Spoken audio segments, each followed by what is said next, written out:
என்னடா இது இப்படி ஆயிடுச்சு? பாவம் அபி எவ்வளவு கஷ்டப்பட்டு இதெல்லாம் ஆரம்பிச்சிருக்கா, இப்படி பண்ணிட்டாங்களே. ஏக்கா நான் இப்போ சொல்கிறேன் கேட்டுக்கோ. அந்த ரவுடி பயில்களும் சரி, அவங்கள தூண்டி விட்டவங்களும் சரி, அவங்களுக்கெல்லாம் நல்ல சாவே வராதுக்கா. ரோட்ல துடிக்க அனாதையாக தான் சாக போறாங்க. நம்ம வயிற்றுச்சவங்களை சும்மா விடுமா? அவங்க எப்படி போனா நமக்கு என்னடா? அபி ஆரம்பிச்ச காரியம் இல்ல அறகுறை ஆயிடுச்சு. கடவுளே. அக்கா அபி என்னாச்சுமா? போலீஸ் ஸ்டேஷனுக்கு போனியா? போனேம்மா. நடந்ததெல்லாம் விவரமா சொன்னியா? போலீஸ் அவங்கள புடிச்சிடுவாங்கல்ல, பிரச்சனை சரியாயிடும்ல? அட போமா, விவரம் புரியாம பேசுற. போலீஸ் ஸ்டேஷன்ல என்ன சொன்னாங்க தெரியுமா? என்ன சொல்றாங்க? இதுல நாங்க ஒன்றும் பண்றதுக்கு இல்ல, இடம் சம்மந்தப்பட்டதுனால சிவில் மேட்டர்னு சொல்லி கையை விரிச்சிட்டாங்க. அந்த ரவுடி பயில கரெக்டா பண்ணது விவரமா சொன்னியா அபி? அதெல்லாம் சொல்லியாச்சு மாமா. போலீஸ்க்கு எல்லாமே தெரியும், தெரிஞ்சுக்கிட்டே தான் இப்படிலாம் பண்றாங்க. எங்களுக்கே அட்வைஸ் பண்றாரு அந்த இன்ஸ்பெக்டர், இது எதுக்கு உங்களுக்கு வேண்டாத வேலைன்னு. எங்களுக்கு உதவி பண்ணா அவருக்கு வேலை போயிடுமா, அதனால கோர்ட்ல போய் கேஸ் போடுங்க, இல்லைன்னா இந்த வேலையை விட்டுட்டு முழுசா ஒதுங்கிடுங்க அப்படின்னு சொல்றாரு அவரு. அடப்பாவிகளா, எதுக்கு அவங்களுக்கு ஒரு உடுப்பு, அவங்களுக்கு ஒரு சம்பளம் வேற, கட்ட கேட்டுக்கு கையில துப்பாக்கி வேற, எடுபட்ட கழுதிங்க. அவரை திட்டாதீங்க மாமா, இதுக்கெல்லாம் காரணம் அந்த ஆதித்யாதா. என்னது ஆதித்யாவா? அவன் ஏன் இந்த மாதிரி எல்லாம் பண்றா? ரொம்ப சிம்பிள் ஆனந்தி, அவன் என்ன ஒரு எதிரியா நினைக்கிறான். ஆமா, இந்த நாட்டுல அவன் மட்டும் தான் பிசினஸ் பண்ணணும், கட்டடம் கட்டணும் இல்ல? என்ன நினைப்பு கைது அவனுக்கு? அவனை நீ சும்மா விடக்கூடாதுக்கா. என்ன பண்ண முடியும் ஆனந்தி, அவன் ரொம்ப பவர்ஃபுல்லா இருக்கான். ஏகப்பட்ட பணம், செல்வாக்கு, ஆள் பலம், நம்மள ஈஸியா அமைக்கலான்னு பாக்குறான். அவன் என்ன பெருசா கிழிச்சிருவானா? அவன் தான் கிழிச்சிட்டான்ல, பூஜையை நடத்த விடாம போலீஸாய் அடைச்சிட்டான். இனி நம்ம என்ன செய்ய முடியும்? கூடி உட்காந்து புலமா தான் முடியும். சரி விடுங்கடா. அபி துணி மாத்திட்டு வாமா, சாப்பிடலாம். வேண்டாம்மா, எனக்கு பசி இல்ல, என்னால சாப்பிட முடியாது. அக்கா ப்ளீஸ் அப்செட் ஆகாத, எல்லாத்தையும் பாத்துக்கலாம், கொஞ்சமாச்சும் வந்து சாப்பிடுவா. வேண்டாம் ஆனந்தி, எனக்கு தலை வலிக்குது. சரி, நான் கொஞ்சம் காஃபி எடுத்துட்டு வரேன். அபி நீ ரொம்ப யோசிக்காதடா, கடவுள் இருக்காரு, ஏதாவது ஒரு வழி காட்டுவாரு.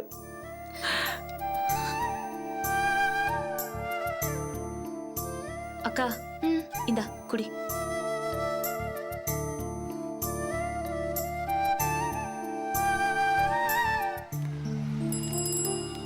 இந்த வீடுதான், வாமா.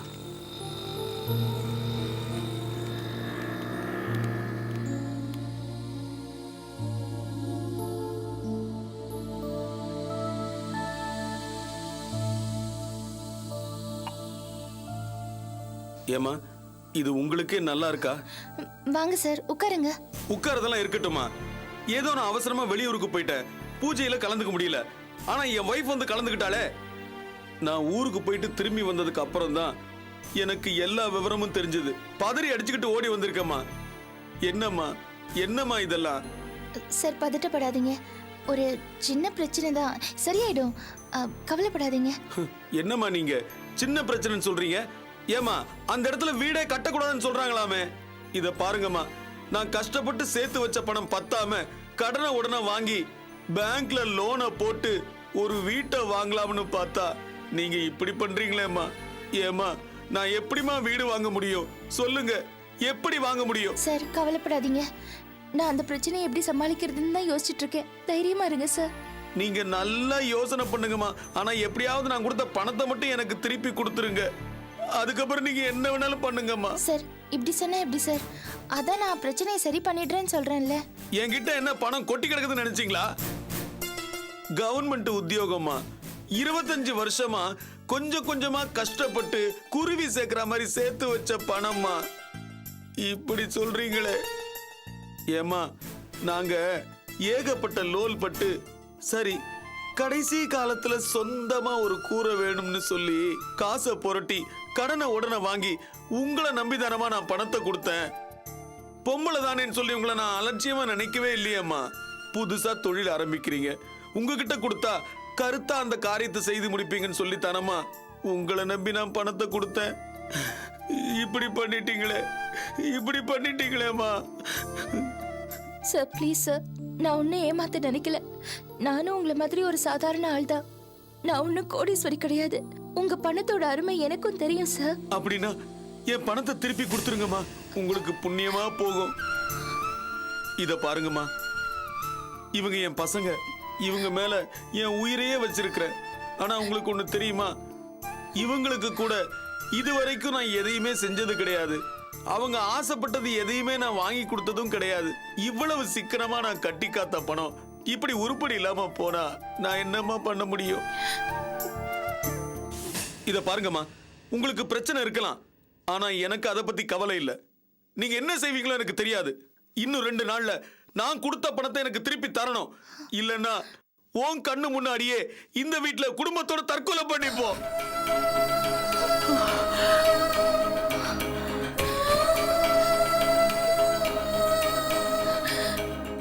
வாங்க போலாம்.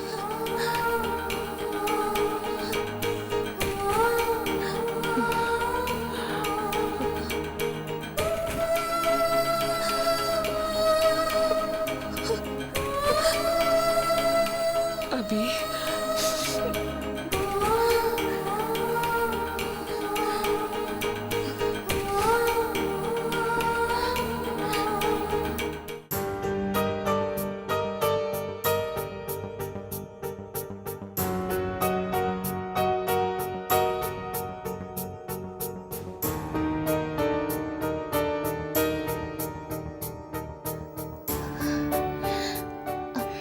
அந்த தாதாவோட பேர் என்னன்னு சொன்னீங்க?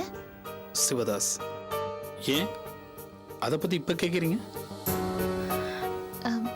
நீங்க சிவதாஸை பத்தி சொன்னீங்க இல்லையா? அந்த ஆளு நிஜமாவே பிரச்சனை தீர்க்கிற அளவுக்கு அவ்வளோ பவர்ஃபுல்லான ஆளா? அவன் பவர்ஃபுல்லான ஆளு தான், ஆனா நமக்கு எதுக்கு? தொல்காப்பியன், நான் அந்த ஆளை இந்த விஷயத்துல யூஸ் பண்ணலான்னு நினைக்கிறேன். இதோ பாருங்க, நான் தான் ஏற்கனவே சொல்லியிருக்கேன்ல, எனக்கு இது சரியா படலங்க. என்ன தொல்காப்பியன், நம்ம பிரச்சனையோட சீரியஸ்னஸ் புரியாம பேசிட்டு இருக்கீங்க நீங்க? அபி, எனக்கு நம்ம பிரச்சனை என்னங்கிறது நல்லா புரியுது. ஆனா அதே சமயம் சிவதாஸை பத்தி நல்லா தெரியும்.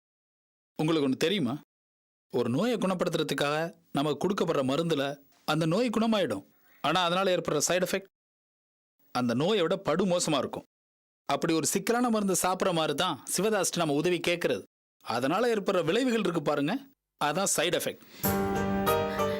தொல்காப்பியன், இப்படி எல்லாம் ஏதாவது ஆர்கியூ பண்ணி இப்ப இருக்கிற ஒரே ஒரு வழியும் ப்ளீஸ் இல்லாம பண்ணிடாதீங்க. இப்ப நம்ம ஏதாவது பண்ணி இந்த பிரச்சனையில இருந்து மீண்டாகணும். பின்னாடி வர பிரச்சனையை நம்ம அப்புறமா சமாளிச்சுக்கலாம்.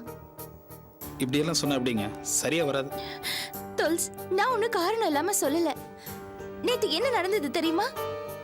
நம்ம கிட்ட பணம் கொடுத்த ஒரு பார்ட்டி வீட்டுக்கு வந்து சத்தம் போட்டாரு. அதுவும் குழந்தைங்களோட வந்திருந்தாரு. என்ன சொன்னார் தெரியுமா? நம்ம பணம் கொடுக்கலனா குடும்பத்தோட என் வீட்டுக்கு வந்து தற்கொலை பண்ணிக்குவேன்னு சொன்னாரு. அதுக்கப்புறமா அப்படி நடந்துச்சுன்னா நான் உயிரோட இருக்க முடியுமா? எவ்வளவு பெரிய கொடுமை அது. அபி, இதுக்காக தான் நீ அந்த சிவதாஸ் கிட்ட உதவி கேட்கலாங்கிறியா? ஆமா உஷா, நம்மள நம்பி அவர் பணம் போட்டு இருக்காரு. அவர் ஒன்னும் கோடீஸ்வரர் கிடையாது, பாவம், ஏதோ மிடில் கிளாஸ். அவரோட சேமிப்பெல்லாம் எடுத்து இதுல போட்டிருக்காரு. சோ பின்னாடி வரப்போற பிரச்சனையை பத்தி யோசிக்காம அவருக்கு துரோகம் பண்ணாம இருக்கிறத பத்தி தான் நம்ம யோசிக்கணும். யூ ரைட் அபி. தோல்ஸ், அபி சொல்றது 100க்கு 100 சரி. நீங்க பேசாம போய் அந்த சிவதாஸை பார்த்துட்டு வாங்க. அப்படி இல்லைங்க, அவன் இதுக்கெல்லாம் நிறைய பணம் எதிர்பார்ப்பாங்க. பணம் கொடுத்துடலாம் தோல்ஸ், இந்த பிரச்சனை முடியணும். அதுதான் இப்ப நமக்கு முக்கியம். இந்த பிரச்சனை ஆதித்யாவால தான் வந்தது. நம்ம எதுவும் சக்சஸ்ஃபுல்லா பண்ணக்கூடாது, அதுதான் அவனோட மோட்டிவ். போலீஸ் அவன் பக்கம் தான் இருக்கு. அபி, நம்ம இந்த பிரச்சனை பண்ற ரவுடிங்க கிட்டே போய் பேசி பார்த்தா என்ன? அது எப்படி உஷா முடியும்? அவங்க ஆதித்யா கிட்ட இருந்து நிறைய பணம் வாங்கியிருப்பாங்க. ஆதித்யாவை எதிர்த்து நம்மள அவங்க சப்போர்ட் பண்ண மாட்டாங்க. அதுவும் சரிதான். இப்போ ஒரே வழி அந்த சிவதாஸ் கிட்ட நம்ம பேசுறதுதான். அவனால தீர்த்து வைக்க முடியும்னா தயவு செஞ்சு இதை தீர்த்து வைங்கன்னு சொல்லி இந்த பொறுப்பை அவன்கிட்ட ஒப்படைச்சிருவோம். ஓகே தான், ஆனா இப்ப சொல்லுங்க தோல்ஸ், வர போறீங்களா இல்லையா? அதான் ஓகேன்னு சொல்லல, போலாம். உஷா, நீ ஆபீஸை பாத்துக்கோ, ம் நாங்க சிவதாசை பார்த்துட்டு வரோம். அபி ஒரு நிமிஷம். நாம சிவதாஸ்கிட்ட உதவி கேட்டு போறது இதுவே முதலும் கடைசியுமா இருக்கட்டும். சரி வாங்க முதல்ல போலாம்.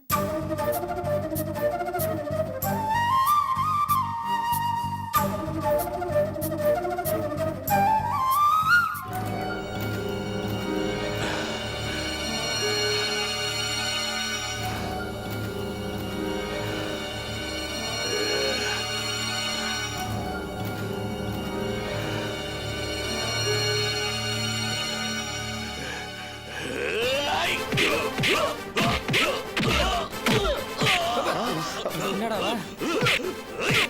லெஃப்ட்ல குத்துறா. குத்துறா. ஐயோ என்னையா நம்மால அடி வாங்குறா.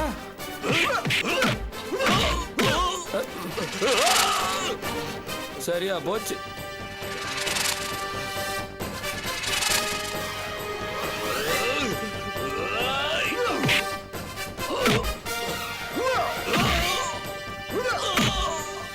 ஐயோ என்ன இந்த அடி அடிக்கிறான். அடடடா மலை சாஞ்சிருச்சு. டேய் ராசா எந்திரி. யோ இவனுக்கு வேற 2000 ரூபாய் செலவு பண்ணி ஆடு வேற வெட்டி. போ போ அடிச்சிட்டு வா போ. ஐயோ என்ன இந்த அடி வாங்குறான்.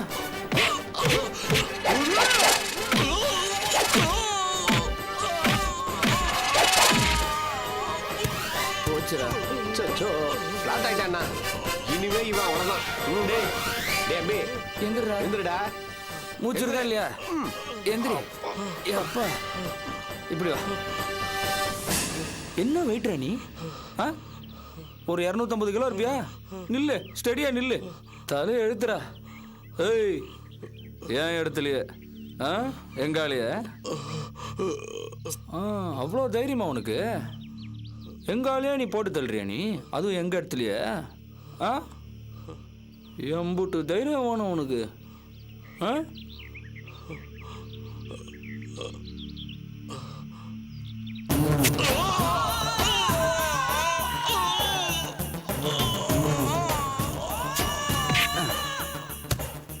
ஐயோ செத்துட்டாயா? 3 வேளைக்கு 3 கடை வேஸ்ட். என்னன்னா நம்மாலே போட்டு தள்ளிட்டீங்க? யார் நம்மாலு? இவன் தான் நம்மாலு. என்ன சொல்றீங்க? ஜெயிச்சிட்டல. எப்பவுமே சிவதாஸ் பக்கம் ஜெயிக்கிறவன் தான் இருக்கணும். அப்ப எனக்கு என்ன கிடைக்கும்? ஜெயிக்கிற வரைக்கும் எல்லாமே கிடைக்கும். கடைசி வரைக்கும் ஜெயிப்பல. தோல்விங்கிற பேச்சுக்கு நம்ம கிட்ட இடம் இல்லை. அப்புறம் என்ன, நீ தான் நம்மாலு. பவுனே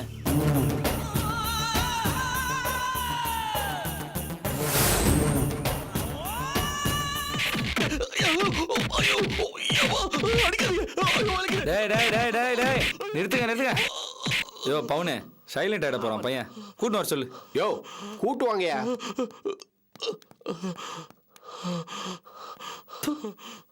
வெக்கமா இல்ல? அவ்வளவுதானே நீ? பேசாம கேட்கற பணத்தை கொடுத்துட்டு போறது விட்டுட்டு இப்படி ஆர்கியூ பண்ணி அடி வாங்கி சாவுற. இதுக்கு நாக்க பிடிக்கிட்டு சாவலாம். நான் தான் பணம் கொடுத்தேனே. ஏய் என்ன கொடுத்த நீ? என்ன கொடுத்த? உனக்கு தான் லட்சமா பணம் வருதுல. என்னமோ கோயில் உண்டு இல்ல காசு போடுற மாதிரில கொடுத்துருக்க. நான் என்ன சீப்பா போயிட்டேனா? சிவதாஸ் அது வேற பிசினஸ். உனக்கு அதுக்கு சம்மந்தம் இல்ல. ஆஹா ரூல்ஸ் பேசுறான் பவுனு. ரூல்ஸ் பேசுறான். தபார் எல்லா பணமும் ரிசர்வ் பேங்க்ல அடிக்கிற பணம் தான். புரியுதா? சிவதாஸ் வரலன்னா உன் தொழில் சுழுவா ஓடி இருக்குமா? கட்டம் கட்டி வச்சிருந்தானுங்க. இந்நேரம் ஃப்ரேம் போட்டு உன் போட்டோல குங்குமம் போட்டு வச்சு செவுத்துல தொங்க விட்டுருப்பானுங்க. என்ன சிவதாஸ் தான் உனக்கு உயிர் கொடுத்தா மறந்துட்டியா? யோ பவுனே சொல்லியா? என்னயா மறந்துட்டியா? உருப்படாத பவுனு. நீ தான் ஏன் மறந்துட்ட? தொகை எவ்வளோன்னு சொல்லியா? இது வேற. சரி போடு. நியாயப்படியும் கால்குலேட்டர் படியும் பார்த்தா 20 லட்சம் ரூபா கொடுக்க வேண்டி வருது. 10 பைசா கூட என்கிட்ட இல்ல. என்னால கொடுக்க முடியாது. நிறுத்து. கொஞ்சம் விட்டா போதுமே. இன்னும் அடி அடிக்கிறீங்க. பாவையா விடு. இந்த பார் இனிமே அவன் மேல ஒரு அடி கூட போடக்கூடாது. இவனுக்கு எங்க அடிச்சா எங்க வலிக்குமோ அங்க அடிக்கணும். ஏய் போய் அவன் வீட்டுக்குள்ள பூந்து அவன் பொண்டாட்டி பிள்ளைங்களை தூக்கிட்டு வாங்கடா. ஐயா வேணாயா நான் பணம் கொடுத்துறேன். பணம் தெரியா? தரங்க. நீ முதலே சொல்லிருக்கலாம்ல. இப்படி பிலிம் காட்டினதுனால இப்ப அபராத வட்டி வேற போட்டாச்சு. எவ்வளவு சொல்லு? 40 லட்சம் ரூபா கொடுக்க வேண்டி வருது. அதோட அண்ணனுக்கு 7 சவரன்ல ஒரு யானை முடி மோதிரம் செஞ்சு கொடுக்கணும். அதுன்னு கொசுறு யானை முடி.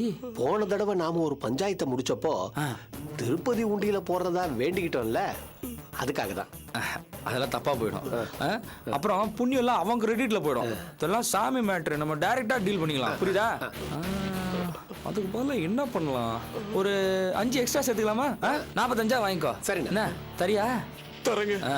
யோ, அவனுக்கு புத்தூர் கட்டை போட்டு ரிசர்வ் பேங்க் கட்டெல்லாம் வாங்கி வச்சுங்க. போ. அண்ணா, நியாயமா கேட்டா கொடுக்க மாட்டாங்க போல இருக்கு. காலம் கலிகாலம்.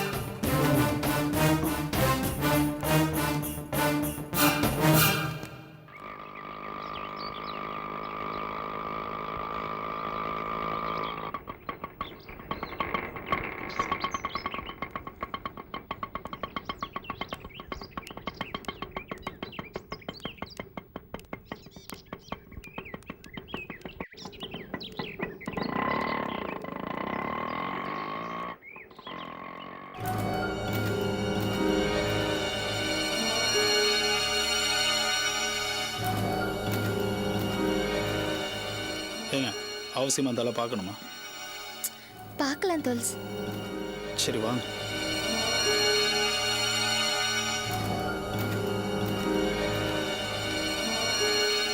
ஹலோ, யாரு? சிவதாசை பார்க்கணும். என்ன விஷயம்? ஒரு முக்கியமான விஷயமா பார்க்கணும். போட்டி கொண்டு வரல? பொட்டியெல்லாம் இல்லை, என் பேரு தொல்காப்பியன். அவர்கிட்ட சொல்லுங்க, கண்டிப்பா என்ன கூப்பிடுவாரு. சரி வாங்க.